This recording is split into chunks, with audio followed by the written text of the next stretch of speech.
예, 안녕하세요. 오늘은 창세기 해석 2부입니다. 두 번째 공부인데요. 2부에 시작하는 제목은 천지창조의 의의입니다. 2부의 시작에 앞서 1부를 간략하게 정리를 하겠습니다. 1부, 창세기 1부를 한 10분 정도 간략하게 정리를 하고 2부를 시작하겠습니다. 자, 창세기 1부의 첫 제목은 창세기는 성서 전체의 축소판이다 라고 하였고요. 성서 전체의 70권 중에 창세기는 맨 첫 번째 책입니다. 성서 전체를 66권이라고 하는 사람이 있는데 그렇게 말하는 사람은 시편을 한 권으로 보기 때문입니다. 시편은 한 권이 아니라 저자가 5명으로 있기 때문에 5권이라고 볼 수가 있죠. 그래서 70권이라고 하는 것입니다. 모세하면 율법의 대명사로 불리움으로써 출애굽기, 레위기, 민수기, 신명기만이 율법이고 창세기는 율법이 아닙니다. 창세기는 사실상 복음이여 성서 전체를 축소해 놓은 축소판입니다. 그러므로 성서 전체의 70권을 한 권으로 보면 창세기는 서론이고 요한계시록은 결론이 되겠습니다. 그리고 이사야서 55장 8절에서 9절 말씀에 하나님의 말씀은 사람의 말과는 그 뜻이 전혀 다르기 때문에 사람의 생각과 그 사람의 뜻으로 풀면 그것이 바로 사막나무의 열매라고 하는 것입니다. 이 사막나무의 열매를 가리키는 것은 성경 말씀을 가리키겠죠. 그것을 또 하나의 비유로 말씀하신 것을 선악을 모르게 하는 나무의 실과로 상징하셨습니다. 그러므로 하나님께서는 선악을 모르게 하는 나무의 실과는 네가 임의로 먹되 선악을 알게 하는 나무의 실과는 먹지 말라고 하셨으며 하나님의 말씀인 성경까지 전부 다 고쳐놓고 거짓말을 한다고 했습니다. 이런 말씀이 요한복음 8장 44절에서 말씀하시기를 너희는 너희 아비 마귀 즉 옛뱀에게서 났으니 너희 아비의 욕심을 너희도 행하고자 하느냐.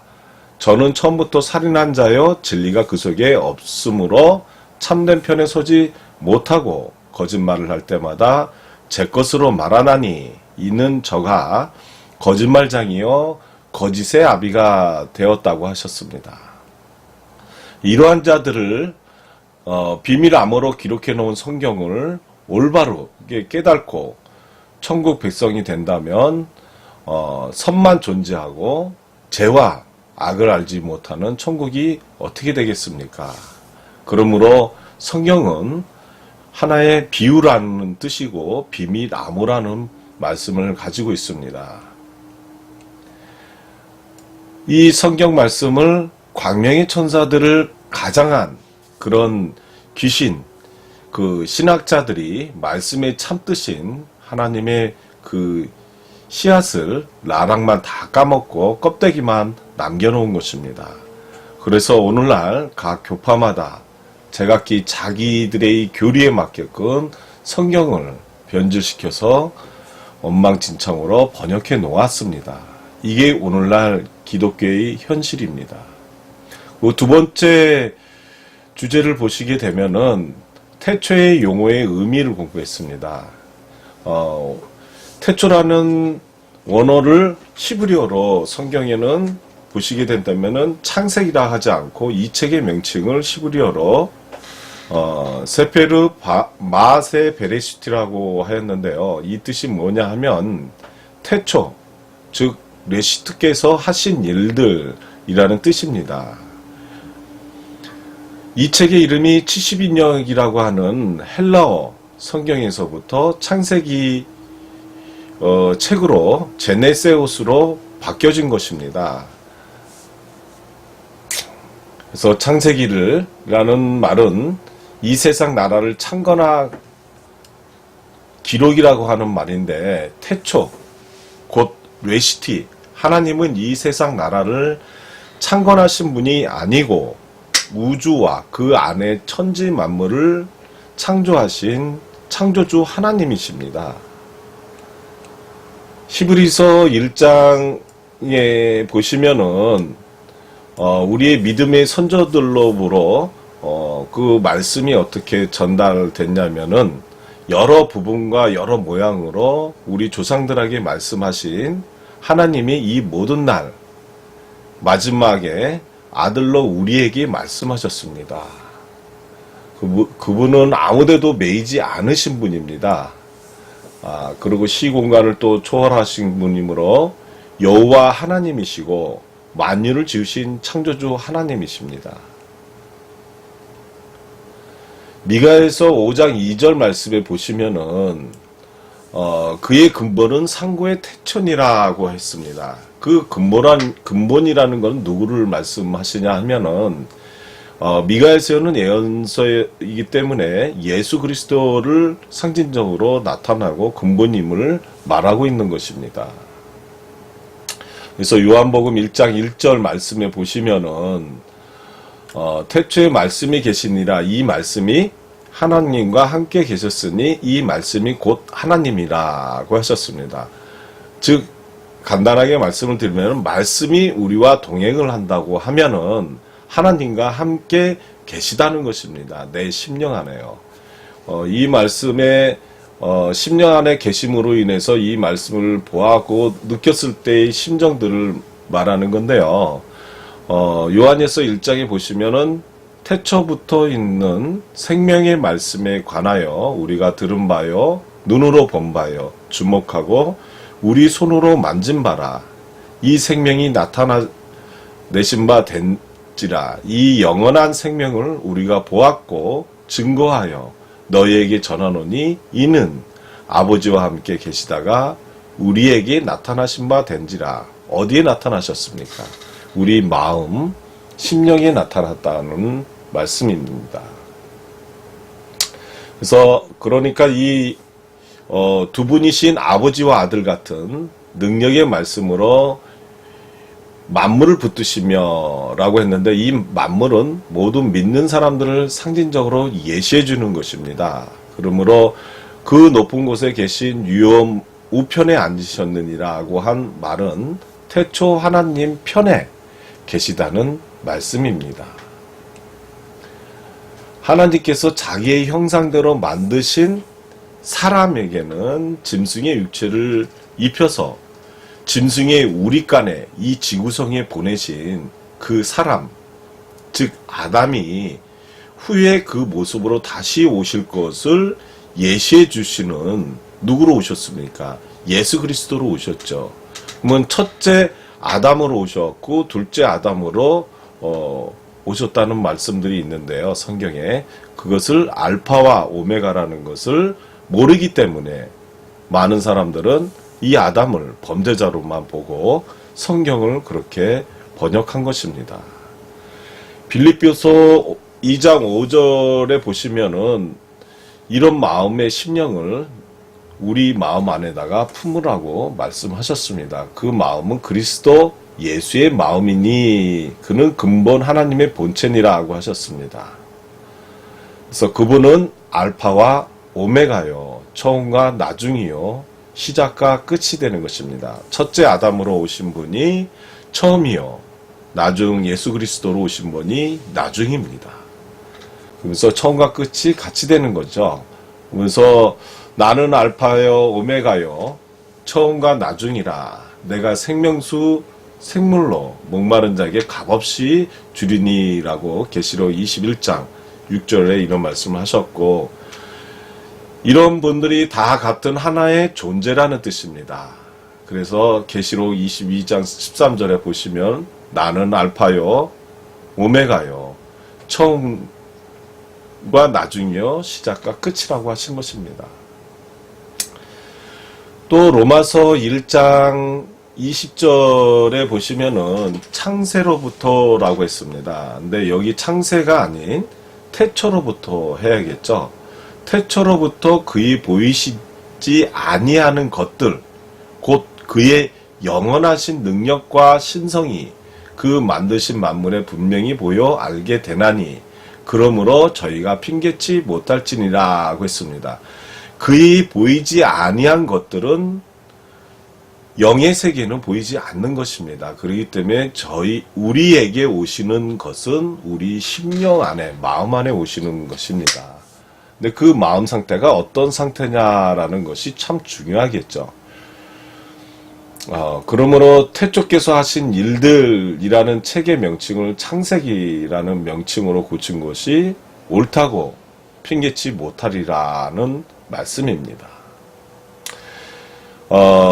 이제 일부를 정리를 한다면은 인간들의 관점에서는 약육강식하는 그 심령 그 자체가 악령이 우리 속에 있으면 하나님께서는 그 마음 자체를 짐승으로 보시는 것이고 그 반대적인 상대적인 그 영으로 보시는 입장에서 하나님은 외모를 보지 않으시고 우리의 심령을 중심으로 보심으로써 그 속에 하늘 본향에 그리워하는 심령이 있으면은 성령이 있으면은 이 뜻입니다.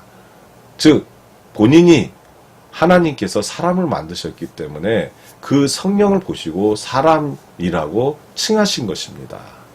근데 우리 인간들은 그 반대로 자기 입장에서만 생각을 하죠. 자기가 사람이고 네 발로 걸어다니는 사람을 짐승이라고 하는데 그거를 고스란히 어떤 하나의 그림자라고 보시면은 일부를 간략하게 생각을 할 수가 있을 것 같습니다.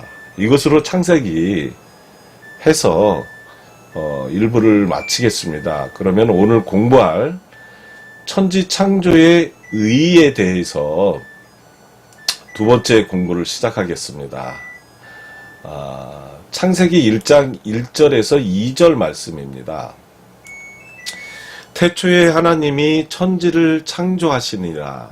땅이 혼돈하고 공허하며 흑암이 깊음 위에 있고 하나님의 신은 수면에 운행하시니라고 했습니다. 태초에 하나님이 천지를 창조하시니라고 하였는데 히브리어로 레시트라고 하고 한국말로는 태초라고 번역한 그분이 천지와 만물을 창조하신 창조주 하나님이십니다.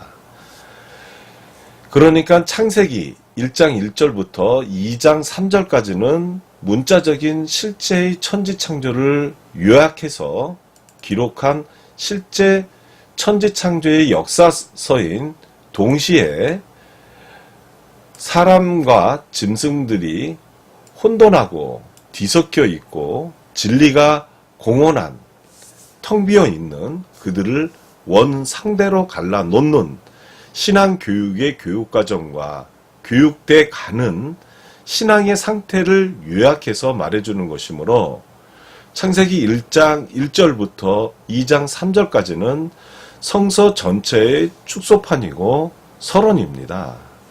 이 말씀을 비유로 말씀을 한다면은 성서 전체를 축소한 축소판이고 서론이라고 하는 이거를 비유로 말씀드리자고 하면은 한 건물을 질 때는 항상 그 건물 짓기 전에는 설계 도면이라는 게 있습니다. 그 설계 도면 안에는 몇 층까지 질 것이며 어디에는 화장실을 둘 것이며 어디에는 안방을 둘 것이며 어디에는 건너방을 둘 것이며 어디는 베란다를 둘 것이며 이런 것이 설계 도면을 먼저 그려야지 시작이 되는 것입니다. 마찬가지로 성경도 성서 전체를 축소한 축소판입니다. 1장 1절서부터 2장 3절까지요. 이게 설교 도면이면서 축소판의 서론입니다. 본문으로 가서요.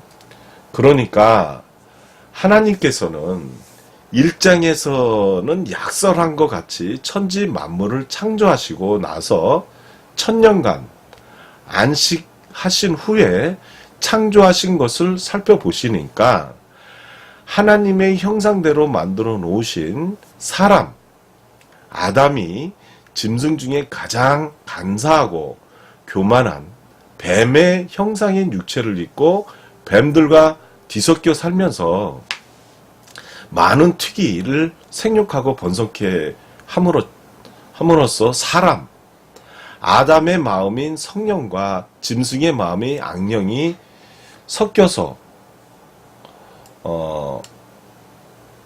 혼탁됐다는 거죠. 15페이지를 보겠습니다. 그들은 혼돈하고 그들 속에 진리의 성령이 텅 비어서 공허한 것입니다. 그래서 하나님이 그들의 심령 안에 신앙의 천지를 창조하시는데 문자적, 실제의 천지 창조를 상징과 비유로 예시해서 구속사적 천지를 창조하시는 것입니다. 그러므로 성경은 천국의 비밀을 아는 것이 허락되지 않는 자들에게는 알지 못하게 상징과 비유로 된 하나님의 이 비밀 암호 문서를 덮어버린 것입니다. 그러나 하나님께서 택하신 자들에게 한해서만은 그 비밀을 자기 종 선지자들을 통해서 미리 알게 역사하시는 것입니다. 이스라엘 백성이 문자적으로 출애굽한 실제를 기록한 출애굽기는 선택된 영적 이스라엘 백성이 영적 출애굽할 것을 예시해 주는 것 같이 레시티, 하나님의 문자적인 실제의 천지를 창조하신 것은 하나님의 형상대로 지으신 사람, 그 첫 번째 아담이죠. 즉 이 아담이 짐승 중에 가장 강교한 뱀에게 미혹돼서 뱀들의 나라인 이 세상에 매여 있는 것을 해방시켜 주시기 위해서 신앙의 천지를 창조하실 것을 예시해 주는 그림자인 것입니다. 그러니까 성경이란 옛뱀으로 변질된 인간, 뱀들을 하나님의 형상으로 재창조해서 하늘 본향에 복귀시키는 신앙 교과서이기 때문에 하나님의 형상으로 되돌아갈 가능성이 있는 자들에 한해서만 알아볼 수 있게 하신 하나님의 비밀 암호 문서입니다. 그처럼 하나님께서는 자기 백성이 될 자들에게는 반드시 그림자로 미리 예시해 주는 것입니다. 그러면은 이 그림자로 미리 예시해 주는 곳에 말씀을 해주셨던 부분들을 한번 가보겠습니다. 시브리서 11장을 한번 찾아가 보겠습니다. 시브리서 11장에 있는 말씀입니다.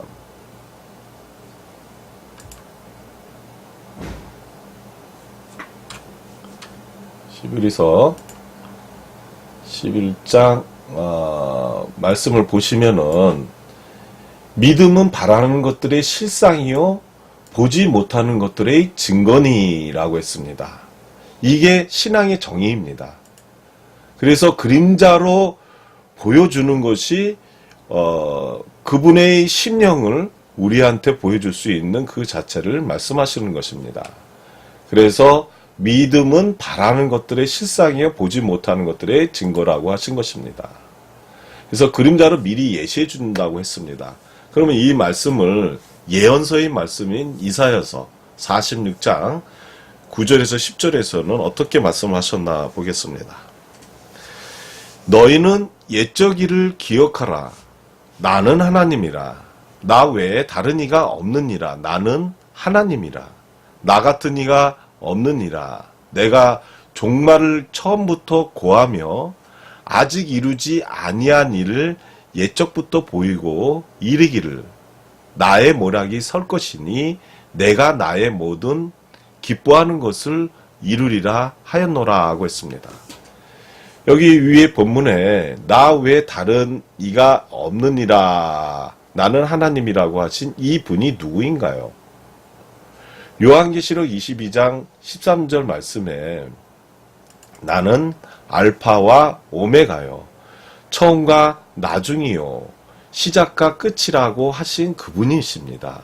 그러면은 일부에서 정리하듯이 처음에 오신 분이 첫 아담이 표상으로 오셨고 그 다음에 두 번째로 오신 분이 예수 그리스도십니다. 그분이 실상으로 오신 것입니다. 실체로 오셨고 그 실상으로 오신 것은 말씀이죠. 그렇기 때문에 성경 맨 첫 머리에는 태초라고 한 레시티, 바로 그분이 하신 말씀이십니다. 종말을 처음부터 고하였고 라고 했습니다. 이 종말을 많은 사람들이 이 세상의 종말로 생각하는데 그런 종말이 아니라고 보시면 됩니다. 간단하게 우리 심령 안에 초등학문의 신앙 자체가 종말을 의미하는 것처럼 그 다음에는 청년학문이 있고 그 다음에는 성인학문이 있습니다. 그것처럼 초등학문의 종말을 처음서부터 고하셨고 이런 말씀을 하시면은 첫째 아담이 오신 분거는 표상으로 오셨기 때문에 종말을 처음부터 고하셨고 라고 하신 것입니다. 그래서 이사야 선지자 시대까지 아직 이루지 아니하신 일까지 옛적부터 그림자로 보여주셨다고 이사야 선지자를 통해서 말씀하신 것입니다. 자, 그러면은 아모스 선지자가 이 말을 대변한 말씀이 있습니다. 아모스 3장 7절에 보시면은 어떻게 대변을 하셨나 보겠습니다. 주 여호와께서는 자기의 비밀을 그 종 선지자들에게 보이지 아니하고는 결코 행하심이 없으시니라고 했습니다. 17페이지입니다. 여기 본문에 주 여호와께서는 이라고 한 주는 누구입니까? 창조주를 말하는 것입니다. 창조주이신 여호와 하나님께서는 자기의 비밀을 자기 종인 선지자들에게 미리 예시해 주지 아니하고는 어떤 일이든지 절대로 행하지 않으신다고 하셨습니다. 그러니까 성경이란 옛뱀으로 변질된 인간, 즉 뱀들을 하나님의 형상으로 재창조해서 하늘 본향에 복귀시키는 하나님의 경륜, 섭리를 예시해 주는 것이므로 하나님의 형상으로 되돌아갈 가능성이 있는 자들 한해서만 알아볼 수 있게 하신 하나님의 비밀, 암호 문서입니다.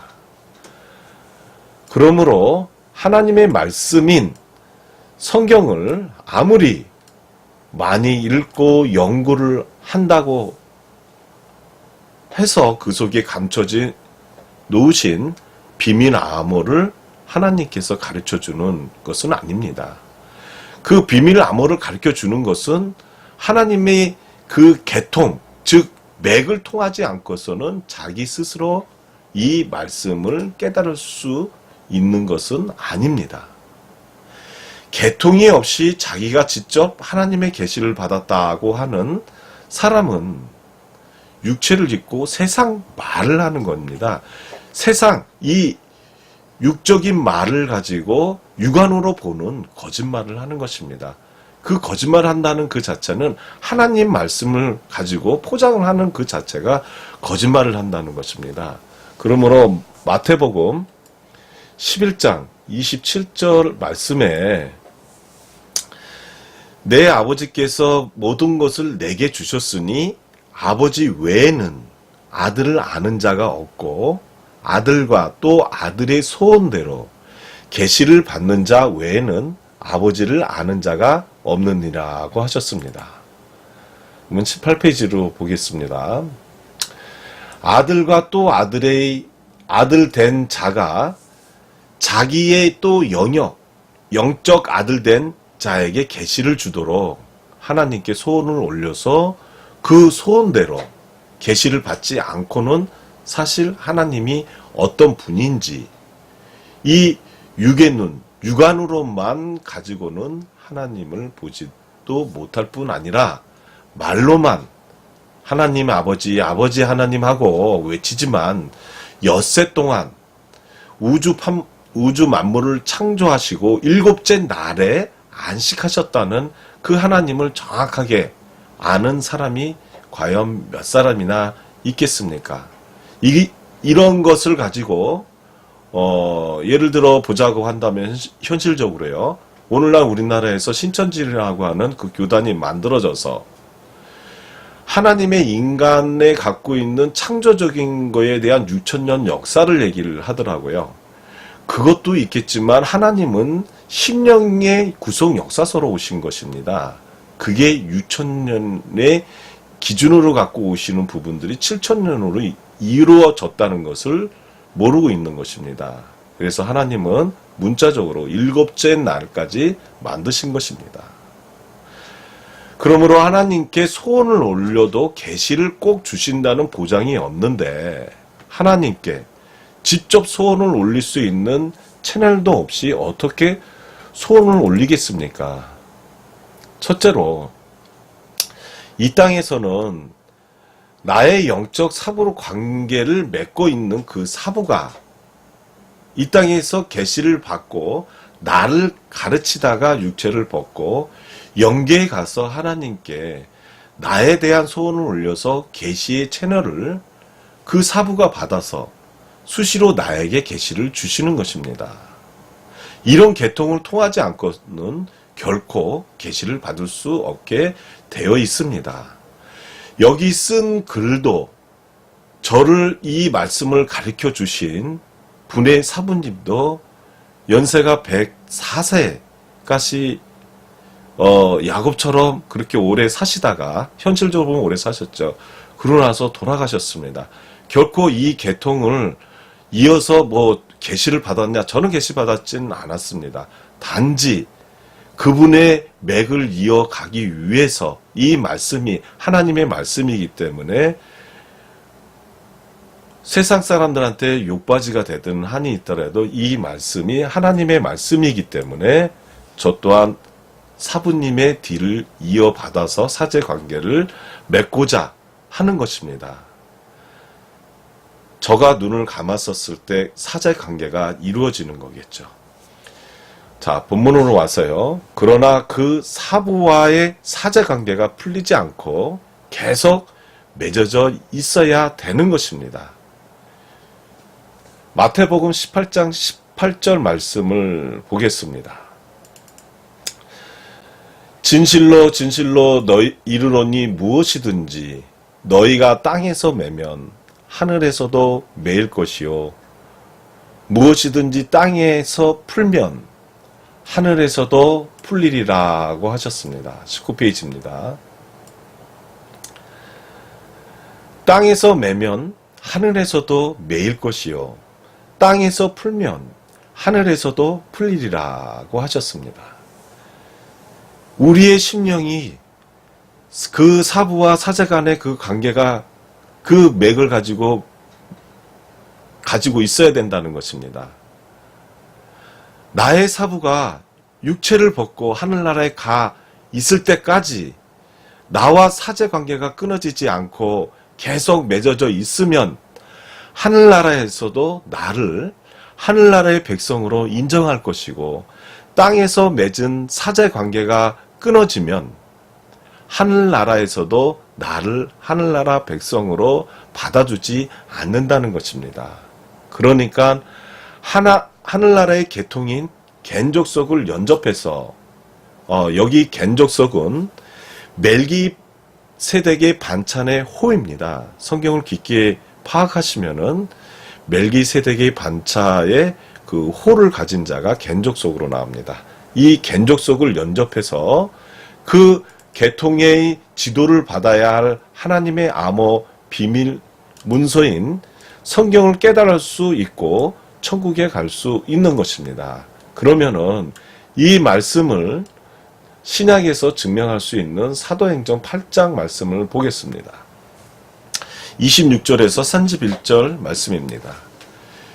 주의 사자가 빌립더로 일러 가로되 일어나서 남으로 향하여 예루살렘에서 가사로 내려가는 길까지 가라 하니 그 길은 광야라.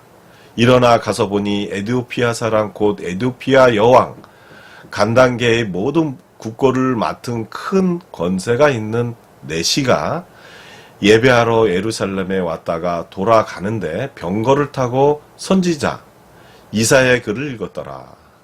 성령이 빌립더러 이르시되 이 병거로 가까이 나아가라 하시거늘 빌립이 달려가서 선지자 이사야의 글을 읽는 것을 듣고 말하되 빌립이 말한 거죠. 읽는 것을 깨닫느뇨 대답하되 지도하는 사람이 없으니 어찌 내가 깨달을 수 있느뇨 하고 빌립을 청하여 병거에 같이 올라 앉으니라 하니라고 했습니다. 여기 말씀에서도 성령께서 그렇게 그 계통의 맥을 이어진 멜기세덱의 계통을 이어진 사람한테 항상 말씀을 전달한다고 합니다. 그러므로 에디오피아의 여왕 간다게의 국고를 맡은 내시도 지도해 주는 사람이 없이는 성경을 아무리 읽어봐도 무슨 뜻인지 깨달을 수 없다고 하였습니다. 그러면 다시 본문으로 가서요. 태초에 하나님이 천지를 창조하시니라고 한 태초란 온 우주 안에 계시는 창조주 하나님이시고 우주 자체이신 것입니다. 창세기 1장은 그분이 처음 창조하신 문자적 천지 창조를 요약해서 말해주는 동시에 장차 이루실 신앙의 천지 창조를 상징적으로 예시해주는 그림자이므로 그림자의 실체를 알아보는 것이 성경 공부며 그것이 하나님의 말씀이요 하나님의 뜻입니다. 그러니까 문자적인 그림자의 천지는 하늘과 땅이지만 이 천지를 상징과 비유로 사용해서 말하는 구속사적 천지는 무엇이냐 하는 것입니다. 하늘과 땅 하면 사람들은 해와 달이 있고 별들이 있는 저 하늘과 우리가 살고 있는 이 지구성, 이 땅을 가리켜서 천지라고 하는데요. 그것은 인간들의 생각이고 사람들의 뜻이지 하나님의 생각과 하나님의 뜻은 절대 아닌 것입니다. 그러면 하나님의 구속사적 관점에서 말하는 하늘은 무엇이고 땅은 무엇인가요? 우리가 공부하는 성경을 신앙 교과서라고 하는데 이 신앙이라고 하는 것은 우리가 지금 입고 있는 이 짐승의 가죽인 이 육체를 벗고 영체로 영원히 살게 될 하늘 본향으로 돌아갈 것을 소망하는 것이 신앙인데 하늘은 땅의 반대인 영의 세계를 하늘이라 하고 육체들이 살고 있는 이 육의 세계를 땅이라고 하는 동시에 하늘 본향에 돌아가는 그 길을 가르쳐주는 자와 배우는 자, 곧 스승과 제자, 영생할 수 있는 영적 새 생명을 탄생시켜주는 영적 아버지와 아들, 인도하는 자와 인도를 받는 자, 다스리는 자와 다스림을 받는 자, 곧 통치자와 백성을 하늘과 땅, 즉 천지라고 하는 것입니다. 그러니까 이사야서 말씀에서도 이런 말씀이 있습니다. 1장 2절 말씀에 하늘이여 들으라 땅이여 귀를 기울이라고 한 이 말씀은 하늘은 이스라엘 통치자를 뜻하는 것이고요. 땅은 그의 백성들을 가리켜서 하는 말씀입니다. 그러니까 성경을 보는 데 있어서 창조사적으로 인간들이 보는 것과 하나님 입장에서 구속사적 관점에서 보는 것과 두 가지 관점에서 볼 수 있는 것인데 성경은 사실상 하나님의 관점에서 그분의 뜻을 이해하려고 그 비밀의 뜻을 푸는 거죠. 그것이 구속, 역사서이지 문자적인 창조 역사서는 아닌 것입니다. 그러므로 성경을 문자 그대로 보면 인간의 의식과 문자적인 것에 그 마음은 매이고 정신은 거스게 팔리게 되는 것입니다. 그렇기 때문에 문자적으로 보면 안 된다는 것입니다. 구속 역사서라는 말은 어떻게 하는 것을 구속이라고 하는가 하면 사람은 하나님의 형상으로 창조하셨으니까 영적 존재이고 짐승은 흙의 성분으로 창조하셨으니까 육적 존재입니다. 영적 존재인 사람은 하나님의 같은 형상이므로 사람이 살 수 있는 영역은 그 시간과 공간을 초월한 온 우주 전체이고 짐승들은 이 지구라고 하는 우리간을 벗어날 살 수 없도록 그 영역을 제한되어 있는 것입니다. 22페이지 세 번째 줄입니다. 그런데 하나님께서는 천지와 만물의 창조를 끝내시고 안식하시는 동안에 하늘에 살아야 할 사람이 암뱀들의 유체미를 보고 그들에게 미혹되어 많은 튀기, 히브리어 말로 네피림이라고 하는 것입니다. 이 튀기들을 번성케 함으로써 사람의 시와 짐승의 시, 즉 하나님의 말씀과 인간의 말과 혼돈되어 있는 것을 하나님께서 가르는 작업을 하고 계시는 것입니다. 이 걸러내는 작업 그 자체를 구속 역사라고 하고 천지 창조로 비유로 한 말씀을 덮어놓은 것입니다.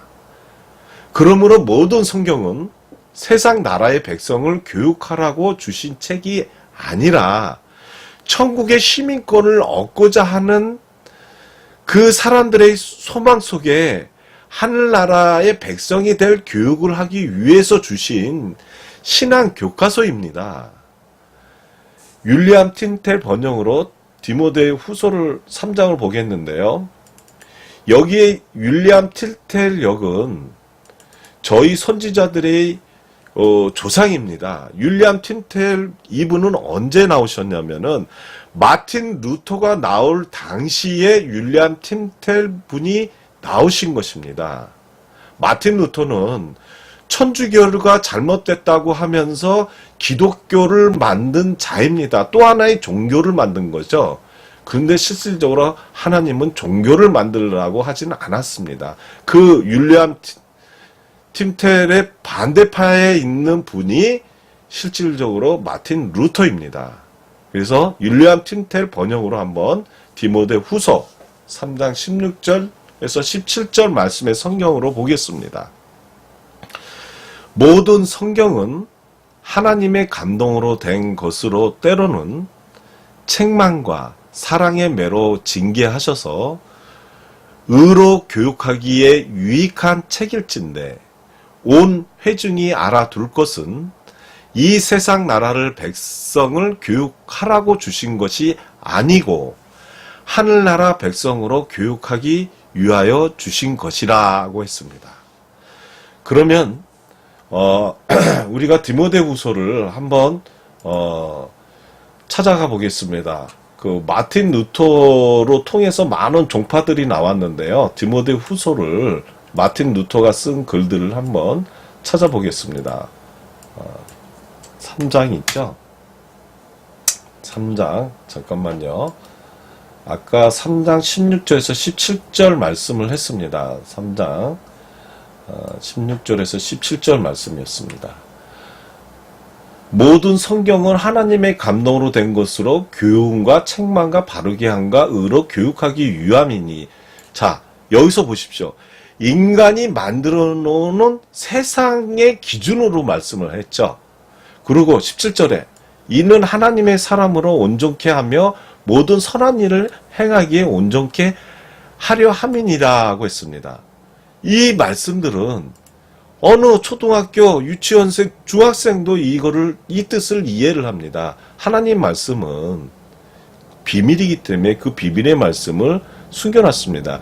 마틴 루터가 만든 것이 오늘날 종교의 성경들은 이렇게 혼합이 되어 있습니다.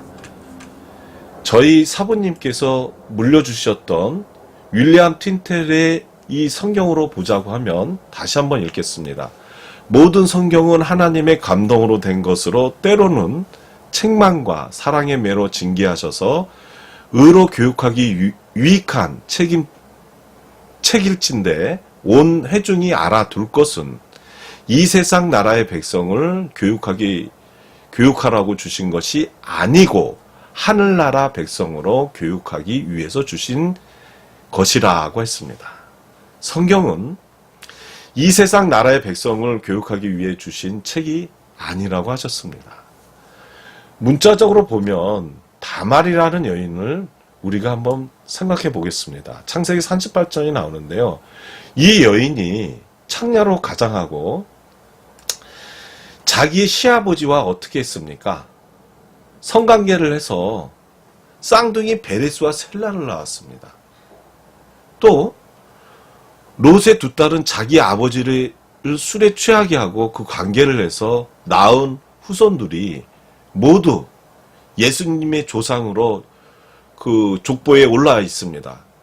마태복음 1장에 보시게 되면은 이 베레스와 셀라와 그 다음에 암몬 족속으로 인한 그 다음에 라합으로 인한 이 예수님의 조상의 할머니들이 그 족보에 올라가 있습니다. 마태복음에요. 근데 이러한 사건들이 이 세상 나라 윤리 도덕에 유익한 교육이 된다고 할 수 있겠습니까? 세상 나라의 백성으로 의롭게 교육하기 위해서라면 이 성경책의 70권의 성경보다 명심보감 한 권을 훨씬 더 유익할 것입니다. 그 책을 보는 것이 세상에 참으로 도덕적으로 살아가는 것으로 그 삶을 살아가시면 됩니다. 그러니까 태초에 하나님이 천지를 창조하시니라고 한 이 하늘은 예수 그리스도의 마음입니다. 그리고 땅지자를 쓰는 이 지는 인간들의 마음을 의미하므로 이 신앙의 교과서에서 말하는 하나님의 구속사적 천지 창조는 우리 인간들의 마음을 예수 그리스도의 마음과 그분의 정신적으로 변화시켜서 하늘 본향에 복귀시키려는 하나님의 대역사를 말하는 것입니다. 하늘에 있어야 할 사람이 하늘에 있게 하시고 땅에 있어야 할 짐승은 땅에 있게 하시는 것을 구속 역사적 관점에서 천지 창조라고 하신 것입니다. 그러므로 땅이 혼돈하고 라고 한 이 땅은 언제나 그런 마음은 상징을 하는 그런 마음은 혼돈하고 공허하다라는 것입니다. 그렇기 때문에 뒤죽박죽 그 심령이 섞여 있다는 말인데 누구의 마음이 무엇과 섞여 있다는 말씀입니까? 사람과 짐승이 몸만 섞여 있는 것이 아니라 그 마음과 정신까지 다 뒤죽박죽 섞여 있기 때문에 땅은 공허하고 혼돈하다고 하신 것입니다. 그럼 24페이지를 보겠습니다.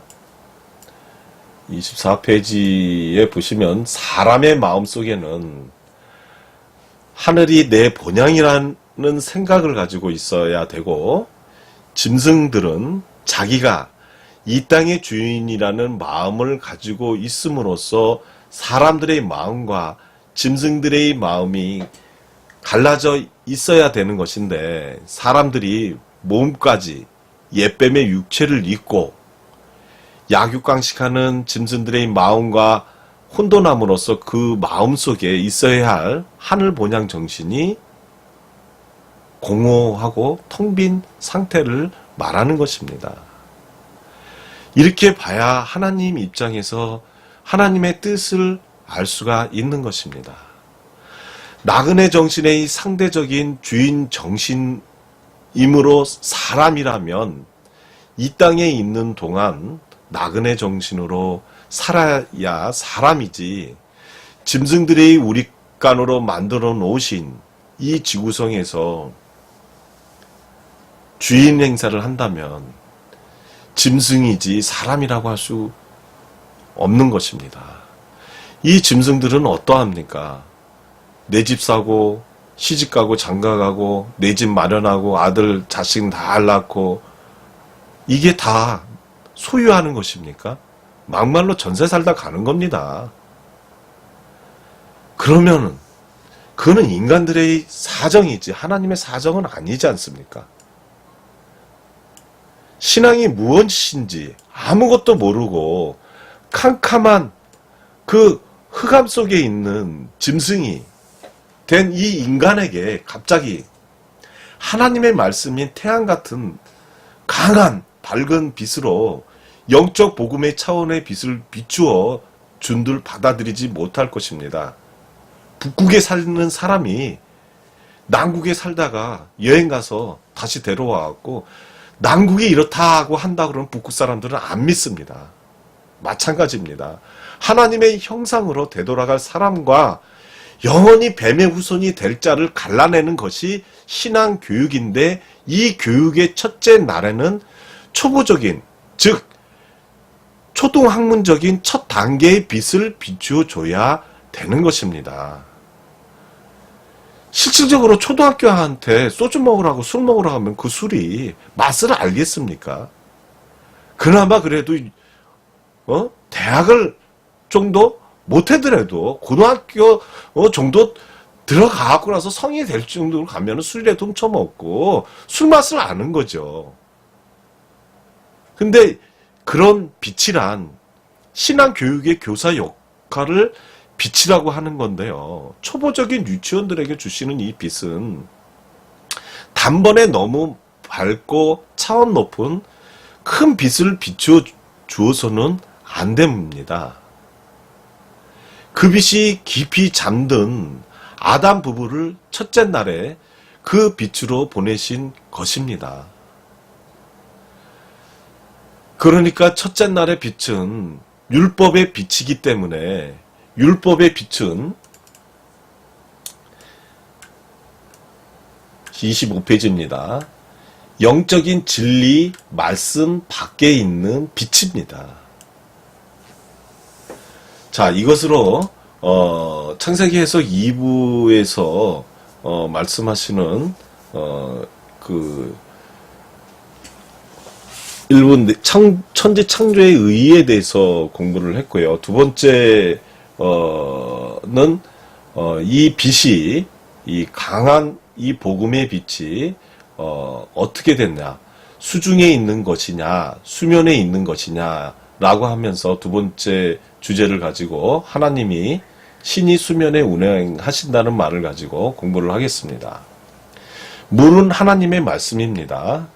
본문 말씀에 보시면 하나님의 신이 수면에 운행하시니라고 하셨습니다. 구약에서 말하는 이 신은 이 영을 뜻하는 것인데요. 구약에서는 신이라고 표현을 했습니다. 그리고 신약에 와서는 영이고 구약에서는 신이라고 했는데, 이것을 하나로 보면은 알파와 오메가여 처음과 나중이여, 이것을 하나로 보면은 성령을 말하는 것입니다.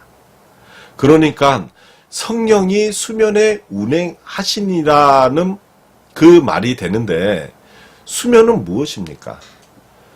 수면이라고 한 이 한자로 보시면은 이 물수자는 물이고, 물은 말씀을 상징함으로써 수중이라면 진리의 말씀 아니고, 수면이라고 하면은 예수님 말씀 밖에 있는 것입니다.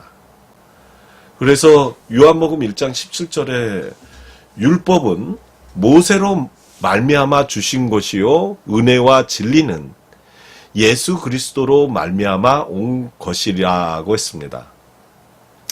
예수 그리스도로 말미암아 온 복음은 진리의 말씀이지만 율법은 진리의 말씀이 아닙니다.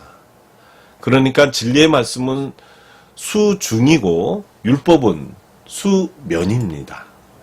그러므로 육체에 상관된 율법 차원의 육적 인간들은 영적 진리의 말씀을 받아들이지 못하기 때문에 진리의 영이신 하나님의 신이, 성령이 영적인 진리의 말씀으로 그들을 다스리지 못하고 말씀 밖에서 역사하는 것을 수면에 운행하신다고 하신 것입니다. 그러니까 본문에 수면에 운행하시라고 한 말은 영적 진리의 복음을 주지 않으시고 육체에 상관된 율법의 그 그림자로 주셨다는 뜻입니다. 육적으로 완전히 캄캄하게 된 6차원의 심령 안에 영적인 하늘의 빛을 주어봐야 받아들이지 못하므로 복음의 말씀 밖에 있는 육적 신앙의 빛을 비춰주신 것입니다. 이런 말씀이 계시록 3장 19절에서 20절 말씀에 있죠. 무릇 내가 사랑하는 자를 책망하여 징계하노니 그러므로 네가 열심을 내라 회개하라 볼지어다 내가 문 밖에 서서 두드리노니 누구든지 내 음성을 듣고 문을 열면 내가 그에게로 들어가 그로 더불어 먹고 그는 나로 더불어 먹으리라고 했습니다. 문 밖에 서서 두드리는 분의 음성을 듣고 문을 열면 들어오시겠다는 그 문은 무엇인가요? 심령에 관한 말씀이니까 문은 심령, 곧 마음의 문입니다. 그러면 어떻게 하는 것이 마음의 문을 여는 것인가요? 그림자 차원에 있는 구약에 있는 문은 문설주가 문이라고 나오고요. 그림자 차원으로 보여졌죠. 그러면 실상 차원으로 요한복음의 믿음 차원으로서는 양의 문으로 나온 거고요. 공간복음 차원에서 나오는 부문의 문은 어떤 문인가요? 성문 바깥에서 쫓겨난 사람들이 울면서 슬피 운다고 했습니다. 어떻게 해요? 이를 갈면서. 이런 문들이 있는 것입니다. 그래서 그의 신앙하는 마음이 6차원이면 그 마음의 문은 육체에 상관된 육체의 문이고 그의 마음이 0차원이면 영적 진리의 말씀에 들어갈 수 있는 복음의 문이 되는 것입니다. 구약 차원에 있는 그 제단의 그 문들을 좀 보게 된다 그러면은 성소 바깥에서 어떻게 하죠? 번제를 드리고 나서 그 안에 성소로 들어가고 또 지성소로 또 들어가죠. 그것처럼 문의 단계가 있듯이 제단의 변화가 같은 것입니다. 내가 어떤 마음을 가지고 사느냐에 따라 내 마음의 문이 어떤 문이 되느냐가 결정되는 것입니다. 그러므로 마귀의 문이 될 수도 있고요. 그리스도의 문이 될 수도 있는 것입니다. 그래서 바벨론 이라는 말은 귀신들의 문이라는 뜻입니다. 그러니까 계시록 3장 20절 말씀에 내가 문 밖에서 두드리노니 라고 하신 말씀은 하나님의 성령이 들어오지 못하는 장면을 쓴 것입니다. 그러므로 계시록 5장 1절 말씀에 일곱인능으로 봉하였다는 말은 그 성경 자체를 완전히 봉해버린 것입니다. 이것을 다른 말로 하면 흑암이고 오늘날 수많은 교파가 생겨나므로 그 교파마다 제각기 자기네 교리에 맞게 성경을 전부 뜯어 고쳐 놓았기 때문에 모든 귀신학자들이 그 말씀 안에 그 수중 물속에 들어가지 못하고 진리 말씀 안에 들어가지 못하고 말씀 밖에 수면 밖에서 그 교회를 운행하고 있는 것입니다. 그러니까 신앙이 뒤죽박죽 엉망진창으로 혼돈하고 진리가 공허하고 흑암의 깊은 위에 있는 것입니다. 그러나 이 신앙의 이 초등학문을 가지고 뭐라고 하겠습니까? 그들도 초등학문에 있는데요. 어린아이한테 그 사탕을 먹고 있는데 뺏고 욕을 할 수는 없는 것입니다. 근데 참으로 답답할 심정이죠. 그처럼 캄캄한 마음의 문을 열면 무엇이 들어오겠는가요?